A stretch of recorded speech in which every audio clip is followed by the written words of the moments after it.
नेपालको भूगोल र इतिहासको धड्कनमा एउटा नाम सदैव अग्रपङ्क्तिमा आउँछ, त्रिशुली। जब हामी देशको मानचित्र निहाल्छौँ, उत्तरबाट दक्षिणतिर बग्ने यो जीवन्त धारालाई देख्न पुग्छौँ।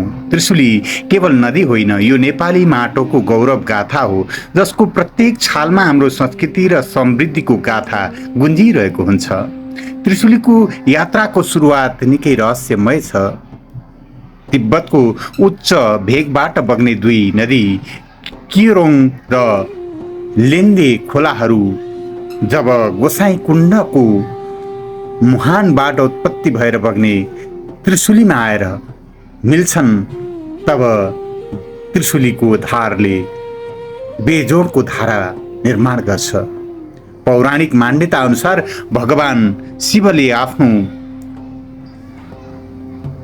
घाँटीमा कालकुट विषले जब अत्यन्त पीडा दिन थाल्यो, तब उत्तरतर्फ जाँदा गोसाइँकुण्डको भित्तोमा गएर त्रिशूलद्वारा प्रहार गरी उत्पन्न गरेको जल स्रोत भएकोले नै यसको नाम त्रिशुली रहन गएको हो भन्ने पौराणिक कथामा उल्लेख भएको पाइन्छ। यो केवल किम्वदन्ती मात्र होइन, नेपालीहरूको गहिरो आस्थाको प्रमाण पनि हो। शिवको शक्ति र विशालता बोकेको यो जलधाराले जब हिमालयको चिसो स्पर्श छोडेर तल झर्छ, तब यसले आफूसँगै शीतलता र पवित्रता बोकेर सर्वत्र फैलाउँदै झर्छ। रसुवाका पहाड छिचोल्दै नुवाकोटका फाँटहरू, धादिङका खोजहरू र गोर्खाका र तनहुका जटिल भूगोललाई अनि त्रिशुली चितवनको भूगोललाई स्पर्श गर्दै अघि बढ्छ। यसको यात्रा अत्यन्त मनोरम बन्छ। यसले वरपरका बस्तीहरूलाई जीवन दिइरहेको हुन्छ, कतै शान्त त कतै अति नै वेगवान। त्रिशुलीको स्वरूपमा विविधता छ। यसको किनाराका फाँटहरूमा किसानहरूले आफ्नो पसिना मिसाएर अन्न उत्पादन गरिरहेको हुन्छ, जुन अन्न लह झुलिरहँदा नदीको शोभा अझै बढिरहेको हुन्छ। यसले आफ्नो वेगद्वारा जल विद्युतको उत्पादन गरेको छ र यसले देशलाई उज्यालो प्रदान गरिरहेको छ। उता छालमा उफ्रिन शौखिन र्याफ्टिङका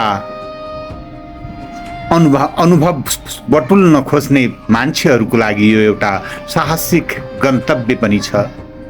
त्रिशुलीको यात्राको सबैभन्दा भावपूर्ण र महत्त्वपूर्ण अन्तिम बिन्दु भनेको देवघाट हो। यहाँबाट त्रिशुलीले आफ्नो नाम अन्त्य गर्छ र नारायणीमा समाहित हुन्छ। काली गण्डकीको र त्रिशुलीको मिलनपछि यो नदी नारायणीको रूपमा चिनिन्छ, जसलाई जुन स्थानमा त्रिशुली र काली गण्डकीको मिलन हुन्छ त्यसलाई हामी उत्तर प्रयाग, आदि प्रयाग अर्थात् सबैभन्दा पुरानो प्रयाग भनेर चिन्छौँ। काली गण्डकी जो मुक्तिनाथको पवित्रता बोकेर आउँछिन् अनि त्रिशुली जो गोसाइँकुण्डको पवित्रता आफूमा बोकेर ल्याउँछिन्, तब त्यहाँबाट नारायणीको अध्याय सुरु हुन्छ। यो सङ्गम स्थलमा दुई भिन्न सभ्यताहरू एकाकार हुन्छन्।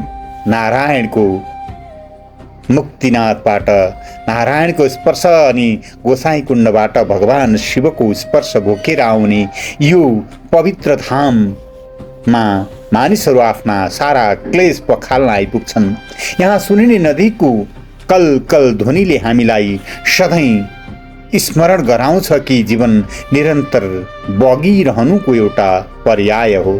अन्त्यमा त्रिशुली केवल भूगोलको अंश होइन, यो हाम्रो पुर्खाको विरासत हो।